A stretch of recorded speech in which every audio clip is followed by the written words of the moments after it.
Part 2। अब तक आपने सुना कि कावेरी जी अपनी तीनों बेटियों ईशा, मोहिनी और सुहाना की शादी 3 घर जमाई लड़कों के साथ करवा देती है। उन्हें लगता है कि ये लड़के शायद घर का कामकाज संभाल लेंगे, लेकिन उनके तीनों घर जमाई बहुत आलसी थे। वो नौकरी भी नहीं करते थे और बाहर का काम भी नहीं। कावेरी जी ने अपनी बेटियों से कहा कि वो प्रेगनेंसी का बहाना बनाकर अपने पतियों को सबक सिखाए। अब सुनिए आगे। मम्मी, आपने जैसा कहा था हमने वैसा ही किया, लेकिन देखिए ना, विवेक का हाल तो वैसा का वैसा ही है। घर में ना सुबह का नाश्ता बनता है और ना खाना। नौकरी पर जाने की बात करूं तो खाने को दौड़ते हैं मुझे। हाँ मम्मी, मैंने भी सुमित को कितनी बार कहा कि अगर नौकरी नहीं करनी तो कोई छोटी सी दुकान ही खोल लो, घर का खर्चा कैसे चलेगा।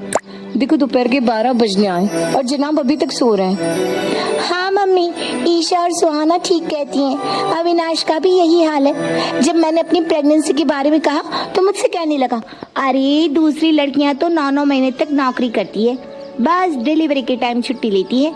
मोहिनी, तुम भी नौकरी करो। अब मुझे कहाँ नौकरी मिलेगी। मम्मी बताओ अब मैं क्या करूँ। हे भगवान, क्या सोचकर घर जमाई दामाद लाई थी मैं कि मेरी बेटियां मेरे पास रहेंगी और खुश रहेंगी, लेकिन इन आलसी दामादों ने तो हमारी जिंदगी को भी प्रॉब्लम में डाल दिया है। मैं तो कहती हूँ मम्मी, हम लोग वापस अपनी जॉब पर जाना शुरू कर देते हैं। बता देते हैं इन लोगों को कि हमने प्रेगनेंसी का बहाना किया है। नहीं बेटा, ऐसी गलती भी मत करना। अगर तुमने ऐसा किया तो इन तीनों की आदत और खराब हो जाएगी। अरे आज नहीं तो कल कभी तो तुम प्रेग्नेंट होगी, तब वापस यही प्रॉब्लम आएगी। तब क्या करोगी तुम तीनों। हाँ मम्मी, आपकी बात तो बिल्कुल सही है।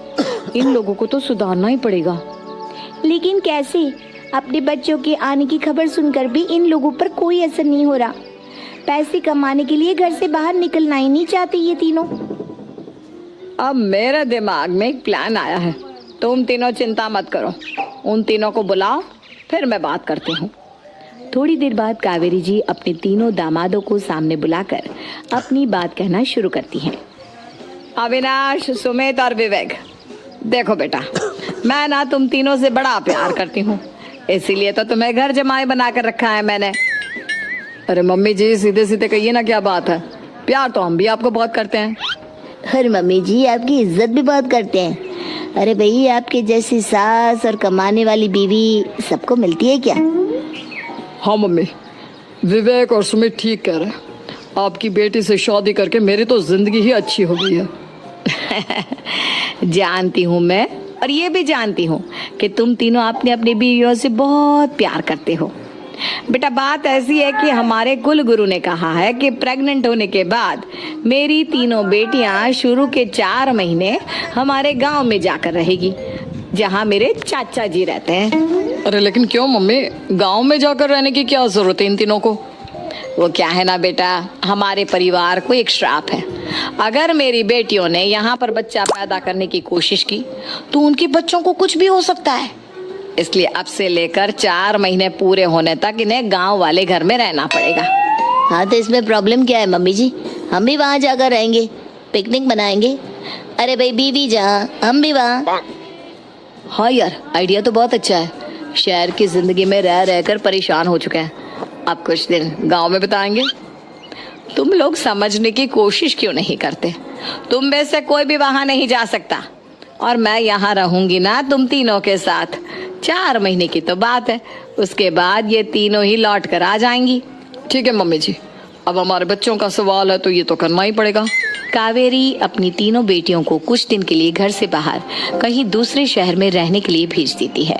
कुछ दिनों के बाद, अरे मम्मी जी, बहुत दिन से पिज्जा नहीं खाए, मंगवाइए ना। क्या बताऊं बेटा, पहले तो बेटियां खर्चा दे देती थी क्योंकि उनकी नौकरी थी, लेकिन अब तो मेरे पास पैसे ही नहीं बचे। थोड़े बहुत पैसे हैं जो बच्चों की डिलीवरी में काम आएंगे। लेकिन मम्मी जी, आपकी बेटियों को वापस आने में तो अभी बहुत वक्त बाकी है। वही सोच सोच कर परेशान हो रही हूँ। सोच रही हूँ कल से दूध भी बंद करवा देती हूँ। अब दूध वाले को देने के लिए पैसे भी तो नहीं है ना। अरे नहीं मम्मी जी, अगर दूध भी बंद करवा दोगी तो मुझे चाय कहाँ से मिलेगी? और चाय के बिना मैं तो मर ही जाऊंगा। क्या करूं बेटा, इसके अलावा हमारे पास कोई ऑप्शन नहीं है, मेरे पास पैसे ही नहीं बचे। इस तरह कावेरी जी धीरे धीरे अपने तीनों दामादों को पैसे देना बंद कर देती हैं और घर में खाने पीने की चीजें लाना भी बंद कर देती है। अब वो तीनों बुरी तरह से परेशान होने लगे थे और इसलिए एक दिन तीनों प्लान करके घर से बाहर निकलते हैं और बाजार में जाने के बाद यार अच्छा खाना खाए हुए कितने दिन हो गए, पता नहीं कब अच्छा खाना मिलेगा। हमारी बीवियों के जाने के बाद तो हमारी हालत भिखारियों जैसी हो गई है यार। कुछ भी हो, मुझे तो आज पिज्जा खाना ही खाना है। जेब में 1 रुपया नहीं है और पिज्जा खाएगा, कहाँ से आएंगे पैसे? अरे देख वहाँ सामने बोर्ड पर क्या लिखा हुआ है, कंप्यूटर पर काम करने के लिए एक आदमी की आवश्यकता है। भाई मैं तो जा रहा हूँ, काम करूँगा और शाम तक पैसे लाकर आराम से पिज्जा खाऊंगा। जा जा, तुझे कोई काम नहीं देने वाला, हम तो घर जा रहे हैं। चल भाई सुमित। सुमित और अविनाश वहां से चले जाते हैं और विवेक उस कंप्यूटर शॉप पर सारा दिन काम करके 5,000 रुपए कमा कर घर लौट कर आता है और अपने खाने के लिए अच्छी अच्छी चीजें भी लेकर आता है। ये देखकर विवेक और सुमित के दिल में भी कुछ पैसे कमाने की इच्छा जागती है। अरे सुबह सुबह कहाँ चल दिए तुम? मम्मी जी एक बहुत अच्छी जगह मिली है, कंप्यूटर पर काम करने के 5,000 मिले थे कल मुझे। अगर रोज काम करूंगा तो पूरे 40,000 की तनख्वाह। अरे वाह, ये तो बहुत अच्छी बात है दामाद जी, आपको जाना ही चाहिए। सुमित और अविनाश विवेक को इस तरह तरक्की करते देखकर परेशान हो जाते हैं और वो दोनों भी काम की तलाश में निकल पड़ते हैं। धीरे धीरे उन दोनों को भी काम मिल जाता है। अब कावेरी के तीनों दामाद छोटी मोटी नौकरी करके अच्छा पैसा कमाने लगे थे। एक दिन कावेरी उन्हें अपने पास बुलाती है। अरे वाह, विवेक 40,000 कमा लेता है, अविनाश 60,000 और सुमित तुम भी 40,000 के आसपास कमा ही लेते हो। कुल मिलाकर तुम अच्छे खासे पैसे कमा रहे हो बेटा। हाँ मम्मी जी, बहुत मजा आता है जब महीने के एंड में मोटी रकम हाथ में आती है। पूछिए मत मम्मी जी, घर में रहकर रोटी बना बना कर और तो जैसा महसूस होने लगा था मुझे तो।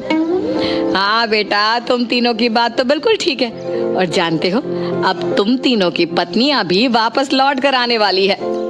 लेकिन मम्मी जी अभी तो उन्हें गए सिर्फ 2 महीने हुए हैं, आपने तो कहा था वो 4 महीने के बाद लौट कर आएंगी। ऐसा कुछ नहीं है बेटा, मैं सिर्फ तुम तीनों को सबक सिखाना चाहती थी कि आदमी घर में बैठकर बीवी की कमाई खाता हुआ अच्छा नहीं लगता। इस दुनिया में हर इंसान को मेहनत करनी चाहिए, काम करना चाहिए, चाहे वो औरत हो या आदमी, ताकि अपने परिवार को संभाल सके। कावेरी की बात सुनकर उन तीनों को अपनी गलती का एहसास होता है और कावेरी उन्हें सच बता देती है कि ईशा, सुहाना और मोहिनी शहर में ही कहीं दूसरी जगह रह रहे थे। शाम के वक्त उन तीनों की पत्नियां लौट कर आ जाती है और कावेरी जी का परिवार एक खुशहाल परिवार की तरह रहने लगता है।